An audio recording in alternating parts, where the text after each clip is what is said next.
MBK 2, 4, the Bhagavad Gita. Chapter 4. The Bhagavad Gita. The first maneuvers of the battle began. Arjuna took up the Gandiva and said to Krishna, "O infallible one, please draw my chariot between the two armies so that I may see the enemy and how they are positioned.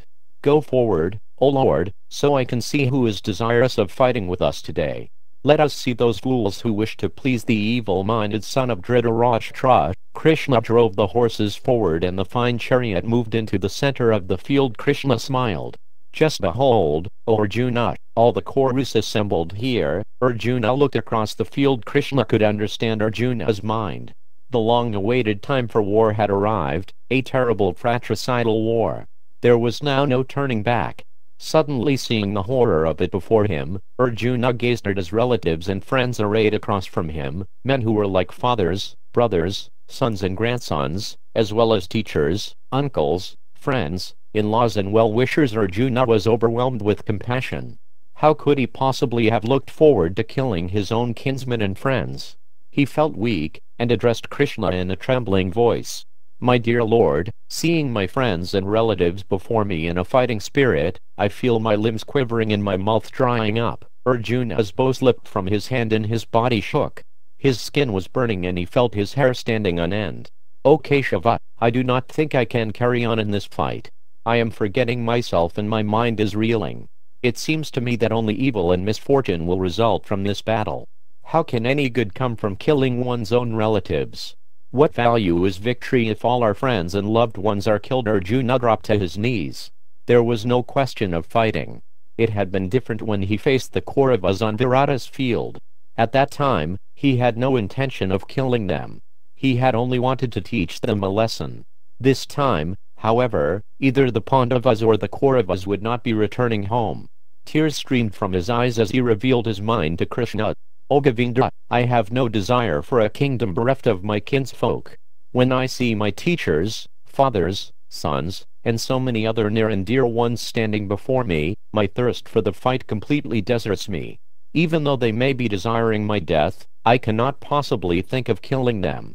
O Janardana, I would not slay them even in exchange for the three worlds, let alone this earth. I can see no happiness arising from this battle." Sweat covered Arjuna's brow. His breath came in heavy sighs. The sight of old and respected personalities such as Bhishma, Drona, Shalya and Balika, all of whom he loved dearly, filled him with grief. The many young princes, sons of the Kauravas and their allies, were all like his own sons, and he felt compassion for them too. Even Dhritarashtra's sons were pitiable because they were so foolish.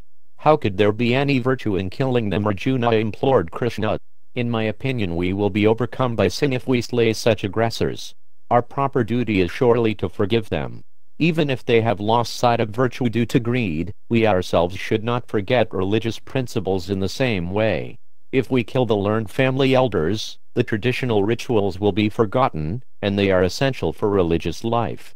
Without tradition, the whole of society will gradually become godless. By slaying the men, we will leave the women unprotected. They will then be prey to sinful men and unwanted children will be born. Who will train these children? O Krishna, I will be responsible for all these social anomalies and will be worthy of a permanent residence in hell." Remembering his moral training, Arjuna based his arguments on Vedic statements. It seemed to him that killing his relatives was clearly immoral, particularly killing his elders, who were responsible for maintaining the religious traditions in his dynasty. Surely they should never be killed, especially for the dubious cause of winning wealth and kingdoms. Arjuna wept. "I would rather the Kauravas killed me, unarmed and unresisting, than raise my weapons against them for the sake of my own happiness." He threw down his weapons and slumped in his chariot. Krishna was still smiling mildly as he looked at his grief-stricken friend. This was an uncharacteristic display of timidity from such a fearsome warrior. He replied to Arjuna firmly. "How have these impurities come upon you at such a critical time, O Arjuna? This is not at all befitting a man who understands life's true values. It leads not to higher planets but to degradation and infamy. O son of Kunti, do not yield to such impotence. It is quite unbecoming. Give up this petty weakness of heart and arise, O chastiser of enemies." Arjuna looked with surprise at Krishna. What could he mean? He had simply dismissed all his arguments. Krishna had never given improper or disastrous advice at any time. He was the personification of all religious principles. Arjuna was perplexed. Why had Krishna disregarded the religious considerations he had raised? Of course, for a Kshatriya it was always religious to fight and check miscreants, but these were not ordinary wrongdoers. Bhishma, Drona, Kripa, and so many others were highly respectable men who carefully followed their religious duties. Still shaking, Arjuna asked, "My dear Krishna, although it is right to kill sinful enemies, how can I fire arrows at men who are worthy of my worship? I would rather become a beggar than win this world at the cost of their lives. Even if they are afflicted with greed, they are still my superiors. What religious principle sanctions slaying them? If we win the war, then all our ill-gotten gains will be tainted with their blood. It seems to me that winning will be no better than losing. Victory is in any event uncertain, but in this case it is not even desirable. How could I live after causing my relatives death? Yet they are standing before me with upraised weapons." Arjuna could see no way out of his situation. The Kauravas were clearly intent on killing him and his army. Still, he had no heart for the fight. Nor did it seem religious. At the same time, his religious arguments had no effect on Krishna. What was his duty now? There was only one person who could help him. He looked up at Krishna, who sat peacefully with the reins in his gloved hands. It was by Krishna's help that Arjuna and his brothers had survived so many difficulties. He was without doubt the wisest person. He would know what to do. Deciding to surrender himself to whatever Krishna advised, Arjuna said, "O Krishna, I am confused about my duty and have lost all composure due to weakness of heart. Surely I am being consumed by miserly and selfish considerations, but I am not able to overcome them. In this condition I ask you to please tell me what is best for me. Now I am your disciple and a soul surrendered unto you. Please instruct me. I can see no means to drive away this grief. Even winning a prosperous kingdom equal to that of the gods will not assuage my sorrow. O Govinda, I will not fight." Arjuna fell silent. Now it was up to Krishna to convince him. On the other side of the field, Bhishma looked with interest at Arjuna's solitary chariot in the middle of the two armies. Why was Arjuna not in position? He seemed to have dropped down in his chariot. Something was going on between him and Krishna. Bhishma raised his hand to hold back his forces. Was Krishna considering a final peace effort, even on the battlefield? Surely not. The conches had already been blown to signal the beginning of the fight. Whatever Krishna was doing, Bhishma wanted to respect it. Bhishma decided to wait until Arjuna's chariot moved off again before giving the order to charge. Yudhishthira was also holding his forces in check, so there was no need for immediate action. Krishna now smiled more broadly. He was pleased that Arjuna, his dear friend, was ready to accept him as teacher and guide. Holding up his hand in blessing, he said, "Although you are speaking learned words from the scriptures, you are still mourning for something unworthy of grief. A wise man laments neither for the living nor the dead. Both you, I, and all these assembled Kshatriyas have always existed and will always exist. We are eternal souls, passing from body to body. Even in this life we see how the body changes, even though we remain the same person. In the same way, when death comes, we are given a new body. A self-controlled person is not bewildered by such a change." Kneeling at Krishna's feet, Arjuna felt immediate relief. As usual, Krishna had gone straight to the heart of the matter. Arjuna listened attentively as Krishna continued. "O son of Kunti, happiness and distress come and go constantly like winter and summer seasons. They arise from sense perception alone, O Bharata, and one should tolerate them without being disturbed. A person capable of such tolerance is eligible for liberation from all misery. The great seers who know the truth have concluded from a careful analysis that the soul and spiritual reality are unchanging, and that the temporary material body is ultimately without any basis in truth. The soul pervades the body and is indestructible. No one can destroy the immeasurable and eternal soul, but the body is sure to come to an end. Therefore, fight without any compunction for your relatives' bodies, O Arjuna." Arjuna understood well enough what Krishna was saying. The soul was surely eternal, but was that a good argument to use when he was about to kill? Death and subsequent rebirth were painful experiences for the soul. Out of love for Arjuna, and understanding his doubts, Krishna said, "Neither he who thinks the living entity the slayer nor he who thinks it slain is in knowledge, for the self slays not nor is slain. For the soul there is neither birth nor death at any time. He is never created, unborn and ever existing, he is not slain when the body is slain. Knowing this, how can you ever be the cause of anyone's death? Indeed, the body's death allows the soul to receive a new body, just as a person puts on new garments after discarding the old." Arjuna understood that Krishna was reassuring him that his beloved relatives would not be the losers. By killing their bodies, Arjuna would free them from the pain and suffering brought on by their present karma, and they would then be given a new start in a better body, probably in the higher planets. But Arjuna worried about the celestial weapons he would use, fearing they might somehow hurt even the soul. Krishna answered that doubt. There is no weapon, be it fire, wind or water, that can damage or cut the soul. The soul is unchanging and impervious to all material effects. The soul is described by the Vedas as invisible, inconceivable and immutable. The body is only the outward dress of the indestructible soul. Arjuna remained silent.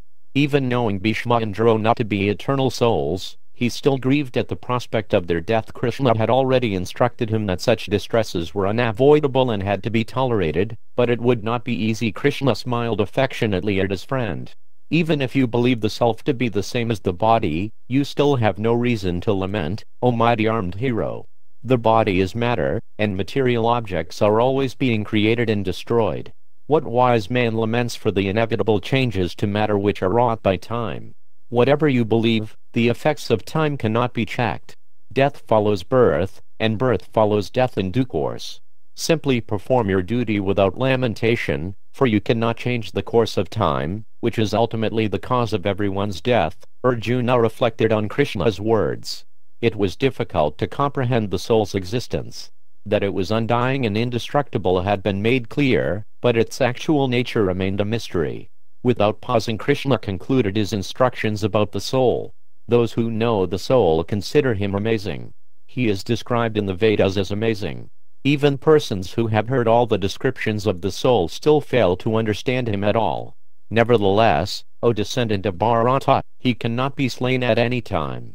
Therefore, give up your useless grief for your relatives. Krishna changed tack and began to address Arjuna's fear that he would be tainted by sin if he killed his elders. You are a Kshatriya, Arjuna, and it is thus your foremost duty to fight according to religious principles. You should not hesitate. Rather, you should embrace this opportunity, for it opens the way to heaven for you. If you do not fight, you will incur sin for neglecting your duty. Thus you will lose your good reputation. You will become infamous, and for a respectable person dishonor is worse than death. No one will think you desisted from fighting out of compassion. They will think you fled in fear and will thus lose their respect for you. What could be more painful than that hearing his commitment to his warrior duties challenged? Arjuna shifted uncomfortably. The thought that he might be acting sinfully was painful, and the loss of his good reputation would be intolerable. Krishna continued. O poor thought, in this battle there are two possibilities. You will either be killed and thus attain heaven, or you will defeat your enemies and win the earth. Therefore, fight with determination. This too is my desire. O poor thought, fight because it is your duty without thought for happiness or distress, loss or gain, victory or defeat. In this way you will never incur sin. Arjuna felt his heart opening as he absorbed Krishna's instructions. Krishna had countered his fears that he would suffer and become sinful by fighting. Actually, it would be sinful not to fight. I have told you some existential truths about the soul, O son of Kunti. Listen now as I speak about working without desire for the results, and thus without entangling yourself in karmic reactions. This is the path to liberation. Once you are on this path you will not fall back again into the abyss of material existence.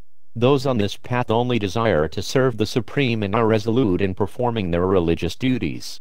Those who seek worldly happiness, however, are constantly overwhelmed by diverse temptations. Only unintelligent men are attracted to those sections of the Vedas that speak about material happiness. Desiring sensual pleasures, opulence and power, they think there is nothing more to life. They become bewildered by such desires and cannot fix their minds upon yoga practice. Do not let yourself be attracted by anything in this world, O poor thought. Be free from all the dualities of happiness and distress. Established in the self, Give up your anxiety for material gain and safety. Arjuna could understand that his earlier arguments were aimed only at material happiness. Although he had argued on the strength of Vedic morality, it was becoming clear that he had not fully understood the Vedas and their ultimate aim. There were higher principles and truths. Krishna continued to explain them. The Vedas give directions for achieving material happiness, O Arjuna, but there is a deeper purpose behind all Vedic instructions. One who knows this purpose can satisfy all his desires without pursuing them all separately, just as one who has access to a great river has no need for small wells and ponds. The greatest aim of life is achieved by working without desire for the fruits of action, simply because it is one's duty to do so. In this way you can be situated in yoga without attachment for success or failure in your work. Thus you will remain untouched by sin. Even your previous karmic reactions will be destroyed by such work. You will then be able to attain the highest destination, the supreme abode of God, and be freed forever from the cycle of birth and death. When you are no longer attracted by the promises of material happiness given in the Vedas, and remain satisfied by the self alone, you will then be fixed in the divine consciousness which leads to eternal liberation. Arjuna asked, how can we recognize a man in divine consciousness, O Krishna? What are his symptoms? Such a person takes no delight in sensual pleasures, O Partha. He is ever satisfied within himself. No miseries can disturb him, nor any kind of material happiness. He is without attachment, fear and anger, and remains always aloof to the dualities of this world. His senses are under complete control, even though he may still experience sense desires. His mind is fixed upon the Supreme and he is always peaceful. He does not dwell upon the objects of sense pleasure, which can steal away even a practiced yogi's mind, and thus he keeps himself free from all material entanglement. Due to such sense control, his intelligence is undisturbed when he is peaceful. O Arjuna, one whose senses are uncontrolled is not peaceful. How, then, can he ever be happy? Arjuna was bewildered. Krishna was recommending yoga and sense control, keeping oneself peaceful, and at the same time telling him to fight. How were the two compatible? O Keshava, why do you want me to engage in this ghastly warfare if you think that yoga and detachment are better? Surely fighting requires me to be motivated by a desire for victory. I am confused by your instructions. Please tell me clearly what will be most beneficial for me, O sinless Arjuna. There are two paths to liberation. One involves renunciation and the pursuit of knowledge, while the other involves working without material desires. One cannot achieve perfection by renunciation alone, for by simply stopping work one does not necessarily remain free from karmic reaction. Impelled by his nature, a man is forced to act at every moment, even if the action is only in his mind. To withdraw the senses while allowing the mind to think of sense pleasures is useless, O Arjuna. It is simply a pretense of yoga. Far better is the man who uses his intelligence to control his senses and at the same time works without attachment. Arjuna thought of his own case. Even if he tried to renounce the battle and remain aloof, his mind would still work. It was likely he would continue to think of Duryodhana and his evil deeds, and of how Yudhishthira had been robbed of his kingdom. Those thoughts would sooner or later impel him to act, to take up arms and fight. But how can one fight without attachment? Work must be done as a sacrifice for Vishnu, O son of Kunti. This is detached work. Any other work causes bondage in this world. Therefore, work only for his satisfaction. By such sacrificial work a man can achieve all life's necessities and at the same time make spiritual progress. Only a man who is completely self-satisfied need not perform such work. Arjuna wondered if he was able to remain self-satisfied. He already had some experience of yoga and meditation. Did he really need to work? Krishna smiled. A genuinely detached man sees no need for work, but he also sees no need to give up work. He works simply as a matter of duty and without desire for the results. By this work he ultimately attains the Supreme. He also sets the right example for others, for whatever a great man does will always be followed by ordinary men. Krishna was thinking of Arjuna's position in society. He was highly esteemed as a leader and hero. If he gave up his duty, even assuming he was qualified to do so, then his example would be imitated by unqualified men. Krishna reminded Arjuna of the famous king, Janaka. Although renowned as an advanced spiritualist and quite able to remain fixed in meditation on the Supreme, Janaka had nevertheless continued to do his duty as a king. Think of my own example, O Portha. You know my identity as the Supreme Lord of all the worlds. What duty is there for me? Nevertheless, I execute all the duties incumbent on a man in my position very carefully. If I did not do so, then all the worlds would fall into ruination, for all men would follow my example. Arjuna knew that Krishna, as a householder and a member of the royal order, was scrupulous in performing the duties prescribed in the Vedas for such men. It was a perfect example. One who knows the truth knows well the difference between material work, motivated only by sensual desires, and work done for the pleasure of the Supreme. O Arjuna, I am that Supreme. Therefore, fight for my pleasure, without desire for personal gain, with no claims to proprietorship, and without lethargy. Those who work only according to my instructions, with full faith in me, attain complete liberation. Those who disregard my injunctions, however, are simply fools and will achieve neither perfection nor happiness. This made sense to Arjuna. He had always understood Krishna's divinity, and that knowledge had always stood him in good stead. He and his brothers had enjoyed Krishna's protection up to the present moment when he stood ready to go with them into battle against their enemies.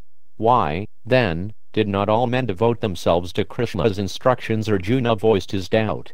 Why, dear Lord, do men not do their religious duties? They are overpowered by lust, the greatest enemy in this world. Due to excessive desire for material objects, men commit sinful activities, not seeing the suffering that will result. Lust is never satisfied. Rather, it burns like fire, and when it is frustrated, it turns to anger. A man is thus completely bewildered when he gives in to lust. O Arjuna, you should check lust by controlling your senses. Otherwise it will destroy your knowledge and self-realization. Listen now as I explain the science of sacrifice and self-control. Krishna told Arjuna that the knowledge he was speaking was ancient. He had first told it to the sun god millions of years ago. Hearing this, Arjuna asked, How can I accept this, Krishna? It appears that you were born in this world only recently. Both of us have had countless births, O Arjuna. I can remember all of them, but you cannot. Actually, I am never born like ordinary men. My body is transcendental and neither changes nor deteriorates. Still, I appear to take birth in every age. I come only to establish religion and to curb irreligion, Portha. In this way, I deliver the pious and annihilate the demons. One who understands this truth about me will not have to take another material body. Those who take refuge in me will become free from attachment, fear and anger and will attain pure, transcendental love for me. According to their faith in me, I reciprocate with all men, O Arjuna. Anyone can attain me. Krishna explained that he had also arranged for the fulfillment of men's material desires. He was prepared to give everyone whatever they wanted, whether it be sense enjoyment or love of God. He had no vested interests in the material world and simply acted in reciprocation with men's desires, according to what they deserved. Krishna himself was always transcendental to the material world. Knowing this, all the liberated souls in the past had attained perfection. They acted only for Krishna's pleasure. Such work was without reaction, as he was the supreme transcendence. But those who renounced work, if the renunciation was not done for his pleasure, were still subject to reaction. Anything done on one's own account, whether motivated by attachment or repulsion, carried a karmic reaction. After describing various kinds of sacrifice, Krishna said, all types of sacrifice are meant to culminate in transcendental knowledge, or realizing one's identity as an eternal servitor of the Supreme. This is the mature fruit of all mysticism and it burns to ashes all of one's accumulated karmic reactions. By working in this knowledge one is never again affected by the reactions of work. All of your doubts have arisen out of ignorance, O Arjuna. Kill them with the weapon of knowledge. Armed with yoga, O Bharata, stand and fight. As Krishna went on to explain how to work in devotion, Arjuna began to understand that this was true renunciation. Only by dedicating all one's work to the pleasure of the Supreme could one be genuinely detached. Krishna explained that working in such consciousness gradually brought one to the point of always remembering the Supreme, or samadhi. This type of yoga was no less effective than the practice of asceticism and meditation. Indeed, it was easier, For to give up everything and meditate in a solitary place would be difficult for a worldly man like Arjuna. To Arjuna's relief, Krishna made it clear that this was not necessary. He also assured Arjuna that the path of yoga, once begun, was never lost. Even if he did not achieve success in this life, in his next life he would be able to continue from whatever point he had left off. Having established that constantly thinking of the Supreme was the highest goal of yoga, Krishna made his own position clearer. It is I who should always be remembered, O Partha. There is no truth superior to me. Everything rests upon me, as pearls are strung upon a thread. I am the creation and dissolution of all the worlds. People are bewildered by material desires. Thus they do not know me, who am always above the material world. It is hard to fully overcome attraction to this material world and its allurements. Only by surrendering to me is it possible. It may take many births and deaths of striving in yoga until one finally comes to understand me. It is a rare soul who achieves such perfection. Due to their lack of intelligence, most men are content to worship lesser gods. Other foolish men think that beyond me lies some impersonal supreme existence. Because of deep-seated material desires, such fools can never know me, although I am the Lord and the knower of all living beings. Arjuna was feeling reassured by Krishna's instructions. All his life he had thought only of Krishna as his protector and greatest friend. Now Krishna was telling him that this was life's perfection. The highest achievement in life was to remember Krishna at the moment of death, and thus attain his eternal, spiritual abode. But this required a lifetime of practice. Arjuna listened without question as Krishna described the best process for always remembering him. This is the king of knowledge, Arjuna, the most secret of secrets and the perfection of religion. It is I alone who am to be worshipped and served with love. Fools cannot understand how I am able to assume a human form and appear in this world. They do not know my transcendental nature as the Supreme Lord of everything. Intelligent men, however, are fully engaged in my devotional service. They are always chanting my glories, endeavoring to please me with great determination, bowing down before me, and worshipping me with all their hearts. I always personally protect such persons. I am indebted to anyone who lovingly offers me even a leaf, flower or fruit. Therefore, you should do everything as an offering to me, O son of Kunti. In this way, you will achieve perfection. This is the highest instruction. Engage your mind always in thinking of me, become my devotee, offer obeisances to me, and worship me. By such full absorption in me surely you will come to me, life's supreme goal. Arjuna was now looking at his friend with amazement and love. The Supreme Lord had become his charioteer. Surely this was a testament of his loving reciprocation with his devotees. Who could ever understand it? Krishna seems so human. How would people be able to accept his supreme divinity? Again understanding Arjuna's doubts, Krishna went on. Those who are devoted to me are able to know of my position and opulence. Because you are my dear friend, I will explain further about myself. Not even the demigods and great sages can know me in full, for in every respect I am their source. I am the source of all things, material and spiritual. Everything emanates from me. The wise who know this perfectly fully engage in my loving devotional service. Their thoughts always dwell in me and they derive great pleasure from talking about me.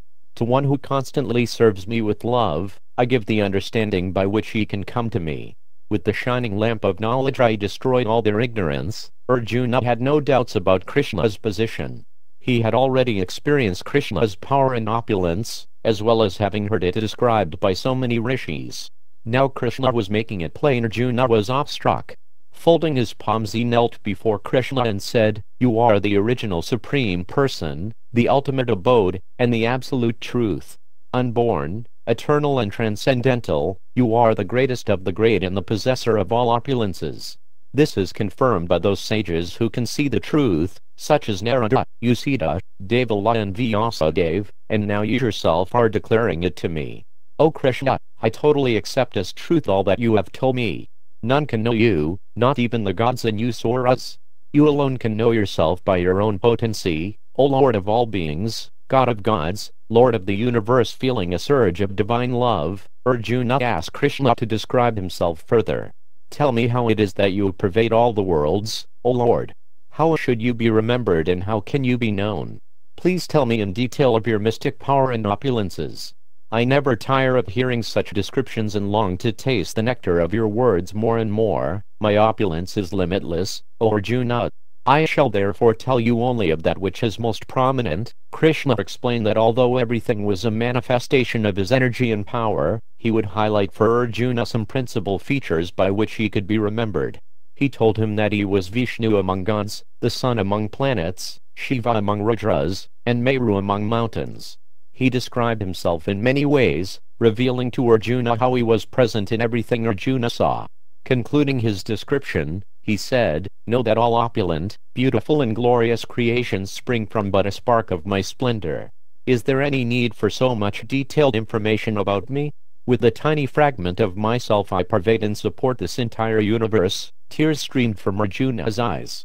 Remembering how he would often sport with Krishna as if he were an equal, he said in a choked voice, "Only out of illusion did I ever believe you to be a man like me. That illusion is now dispelled. I am convinced of your supreme position. But, O greatest of all personalities, there are many who will not believe this truth. Please, therefore, show yourself in all your majesty. I too desire to see that great form which pervades and supports the worlds. If I am able to see it, O Lord, then please display it to me now." Krishna assented to Arjuna's request. "See now my mystic opulence, O son of Kunti. Here are my hundreds and thousands of very divine and multicolored forms. My dear Arjuna, I shall bestow upon you divine vision, for you cannot see me with your present eyes. Behold, O best of the Bharatas, all that you desire to see and all that you will ever desire to see in the future. Everything moving and unmoving is here in one place." As Arjuna looked on in astonishment, Krishna displayed his universal form. In Hastinapura he had shown a partial manifestation of this form, but this time he exhibited it in full. Arjuna became aware of a vast form possessing unlimited mouths and eyes. It was decorated with countless celestial ornaments and held many divine weapons. Decked with celestial garments and garlands, it was wondrous, brilliant, unlimited, and expanded everywhere. It seemed as if hundreds of thousands of suns had risen simultaneously in the sky. Arjuna felt his hair standing on end. He bowed his head to the floor of his chariot and offered many prayers to Krishna.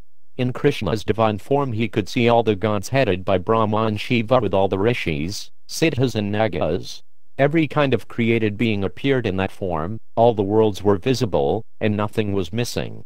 Finding it difficult to look at the universal form, Arjuna said, "O inexhaustible one, this unlimited body of yours is wonderful and at the same time terrifying. I see all the gods and rishis standing before you and offering prayers. As they are disturbed, so am I, dear Lord.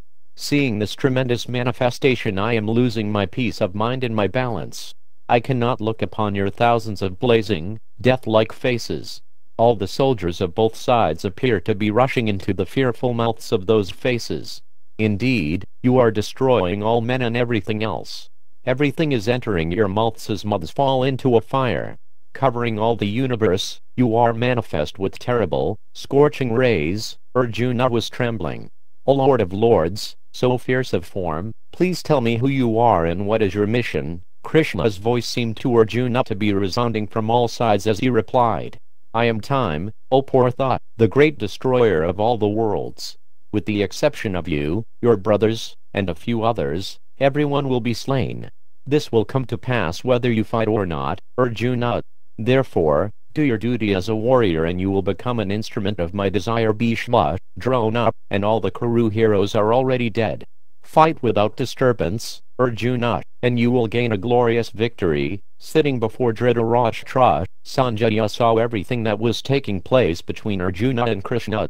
He described it in detail to the blind king, telling him the exact words spoken by them both. The king was amazed as he heard of Krishna's divine opulence. As Sanjaya tried to describe the universal form, Dhritarashtra felt his heart tremble.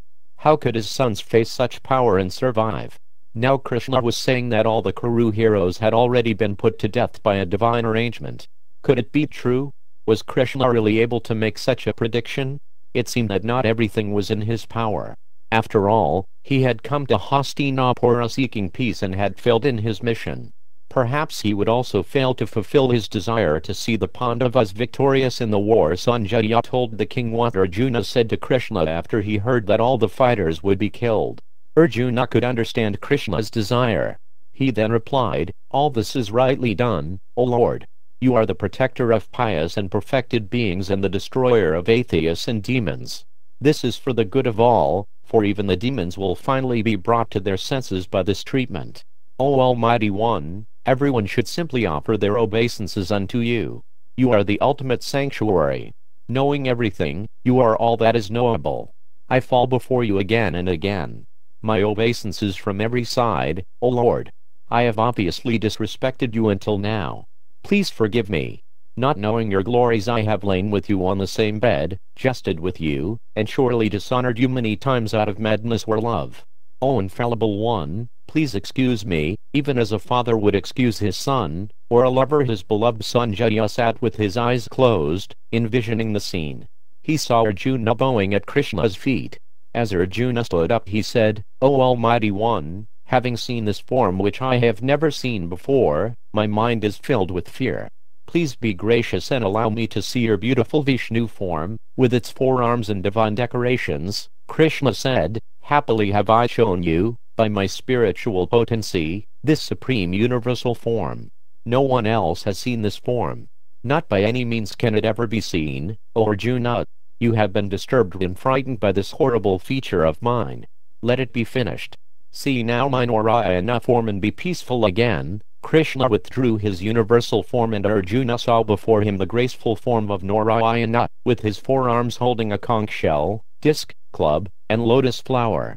After some moments, that form again changed to Krishna's original, 2-armed form, from which all other forms emanate. Arjuna regained his composure and felt encouraged. Krishna said, "O Arjuna, although my universal form is difficult to see, it is even harder to know my original form. The gods are always seeking an opportunity to see me as I now appear. This form is the most dear and it can only be known by undivided devotional service. Only in this way can one enter into the mysteries of my understanding." As Sanjaya repeated Krishna's words to Dhritarashtra, the king heard about the science of bhakti yoga, or devotional service. Krishna first explained that there were 2 classes of transcendentalists: those who worship the unmanifested Supreme Brahman, the eternal spiritual energy which is the basis of all existence, and those who worship Krishna's personal form. Of the 2, he who fixes his mind on my personal form, worshipping me with faith and love, is considered the most perfect. For the other class, advancement in spiritual life is difficult, although they too will finally come to the point of worshipping me when their realization matures. Indeed, O Arjuna, I am the basis and origin of the impersonal Brahman. Therefore, worship me alone. I swiftly deliver my devoted worshippers from the fearful ocean of birth and death. They then live with me in perfect happiness eternally." Krishna then explained how to approach the practice of bhakti yoga by the gradual method. After describing the qualities found in a consummate practitioner of bhakti, he spoke about the material nature and consciousness. Through descriptions of the knower, knowledge, and the objects of knowledge, Krishna explained in detail how he pervaded the material energy and how he was the supersoul in every living being. He thus assured Arjuna of his complete ability to protect and deliver his worshippers. From Krishna's instructions, Arjuna could understand that the living being is the cause of his own happiness and distress. By initially desiring to turn away from God, he is placed in the material energy. Then by associating with the various aspects of matter, he becomes more and more entangled, being attracted to various forms of material enjoyment. He is thus obliged to take birth in various species of life. All the while the supersoul accompanies him as the witness of all his actions. The Lord is the overseer and sanctioner of the living being's activities. If the living being turns again toward the Lord, he can at once become free of matter. Krishna continued. Those who can see the difference between the body and the soul, and who can see the supersoul, are eligible to approach the supreme spiritual abode. Such persons will not become degraded in this world, even though engaged in action. Arjuna was curious to know how the soul first came into the clutches of matter. Krishna explained it in full.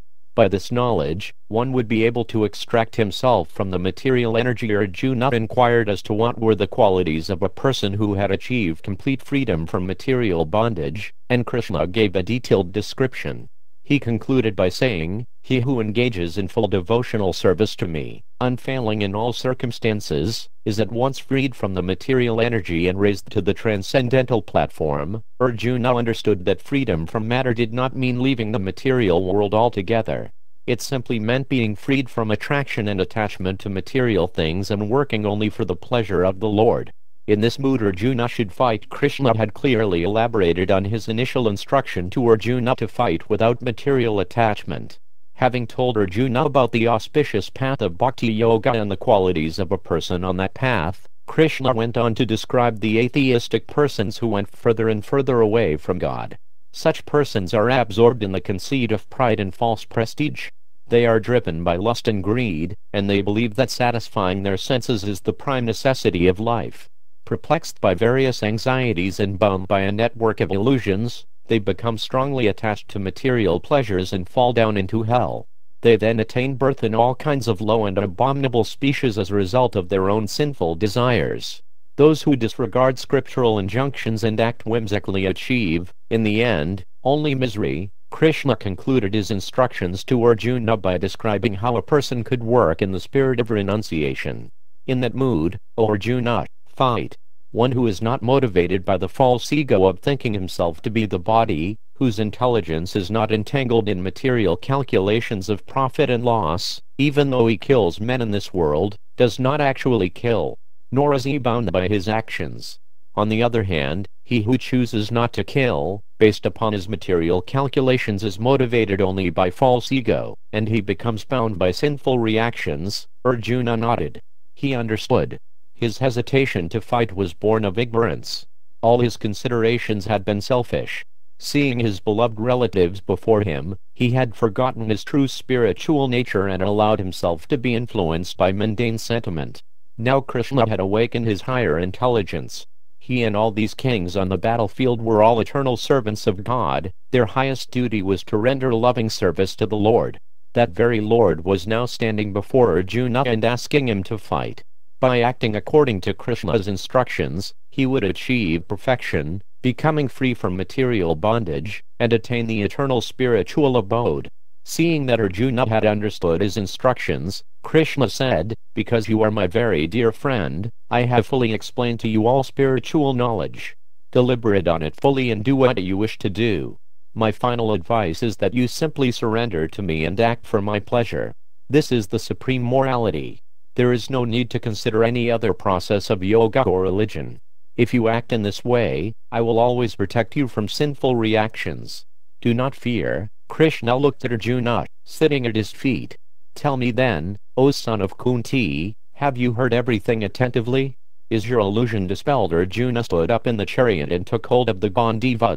"My dear Krishna, my illusion is gone, and by your mercy I have regained my memory. I am now firm and free from doubt. I shall act according to your divine instructions." Sitting before Dhritarashtra, Sanjaya said, having heard this conversation between two great souls, "I feel my hair standing on end, so profound and wonderful is its import. My heart is thrilled. Upon remembering Krishna's wondrous form, I rejoice again and again. Wherever there is Krishna, the master of all mystics, and wherever there is Arjuna, the supreme archer, there will certainly be opulence, victory, extraordinary power and morality. That is my opinion." Dhritarashtra said nothing. Sanjaya's prediction was certain to be fulfilled. The old king wondered how there could be any hope for his sons, but he still could not help wishing that somehow they would win the war. It was strange. Even though his intelligence accepted the obvious fact that Krishna, and anyone who took his side, could not be defeated, his attachment to his sons rose up and overpowered his intelligence. The internal conflict he suffered was itself a war. He could neither rest nor sleep, although he felt emotionally and physically drained. Somehow, hearing Krishna's instructions to Arjuna had soothed him, although his son's position seemed even more hopeless. He sat holding his head as Sanjaya began to describe the beginning of the war.